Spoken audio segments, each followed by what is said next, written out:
Whenever we hear sounds, we are changed. We are no longer the same after having heard certain sounds.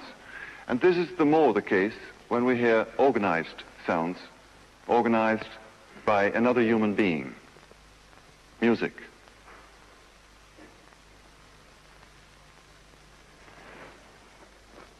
At about 1950, it was no longer self-understood that a sound is a sound, because the idea to compose the sounds themselves came up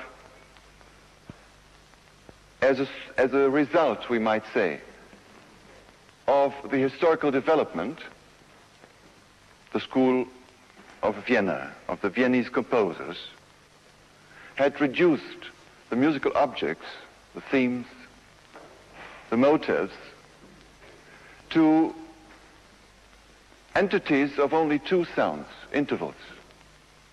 Webern in particular, Anton von Webern. And when I started to compose music, I certainly was a child of the spirit of the first half of the century, continuing and widening what the composers of the first half had prepared. And it took a little step to have the idea to compose a single sound, to synthesize a sound. I should immediately say that it was a second thought, because I started analyzing all sorts of sounds. I recorded sounds in the Musée de l'Homme in Paris, where you can find all the exotic instruments of wood, of stones, the lithophones, of metal, of all different cultures, and of all the different historical periods. But I also analyzed sounds which I recorded in the daily life, all sorts of noises. I began to study books in which you can find the analysis of vowels, of the classical musical instruments, and one by one, not having had any good training at the music conservatory or at the university in acoustics, one by one, I became aware that a sound is not just a sound. And I became very interested in the differences between the sounds. What is the difference between a piano sound and a vowel A and the sound of the wind? Oh, and after having analyzed a lot of sounds, this second thought came up.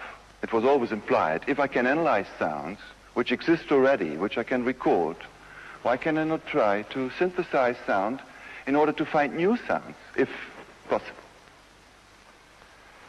And at that time, we had only instruments which tried to imitate classical instruments. You find them in bars, not yet in the symphony orchestras, because the symphony orchestra up to now is a fairly closed sound world because of its social composition. So, for example, no electric organs of the modern type of organs can be found in symphony orchestras easily. But, for example, in pop groups nowadays, you will find a lot of equipment that has been produced by companies who have started building instruments with keyboards and certain registers like organ stops to imitate trumpets, flutes, clarinets, etc. They add now more and more gimmicks to transform these sounds. Nevertheless, there was this catalog, if I might say, of a certain variety of timbres, as we say, like a painter who has got a certain collection of colors which he can buy, and then he starts mixing them. The classical instrumentation up to the present day, with the instruments which we can name, has been an art of mixing. The idea to synthesize a sound must have something that is more basic, more simple than the sounds you can find in the daily life. And I started investigating in acoustic laboratories what might be available as the most simple sound wave, for example, sine wave generators, which were used for measurement.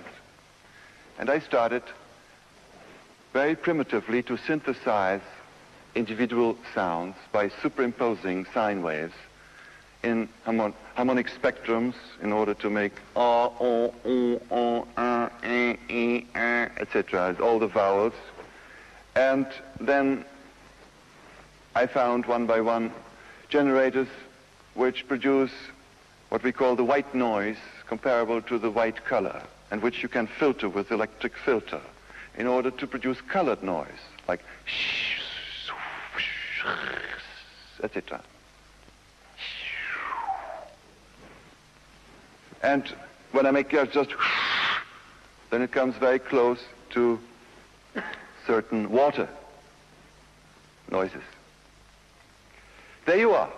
It started very primitively to synthesize the sound. What is important is that I tried more and more, like many others did then in French studios. That's where I began to study these things. It was 23 years. In the group so-called Musique Concrète, they recorded sounds and transformed them with electric devices. For example, speed-up sounds. Everybody who has got a record player knows how to speed up or speed down music just by changing the speed. Well, this is very important, that we can, since the late 40th of this century, change the speed of a tape recorder continuously, not just discontinuously, and transform sounds by speeding up sounds. Let's immediately jump to the extreme. Then we come to the first criterion. If you take a Beethoven symphony and speed it up, and if you are able to speed it up in such a way that you do not at the same time transpose the pitch, the register of this Beethoven symphony. Let's say we would have an electric device that it sounds still with the same registers, in the same registers, but we would compress it in time. And we would compress it to such an extent that it would last just 1 second. Then we get a sound which has a particular color, as we say, particular timbre, a particular shape, dynamic shape, and its inner life, which is so highly compressed in time, is what Beethoven has composed. And it is a characteristic sound compared to, let's say, the compression of a piece of kakaku music from Japan.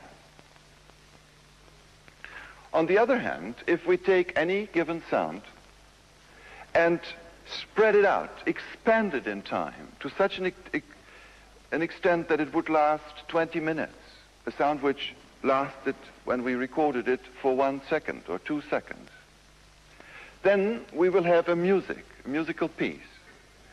And its form its large form in time, will be the expansion of the microacoustic structure, time structure, that was in the sound.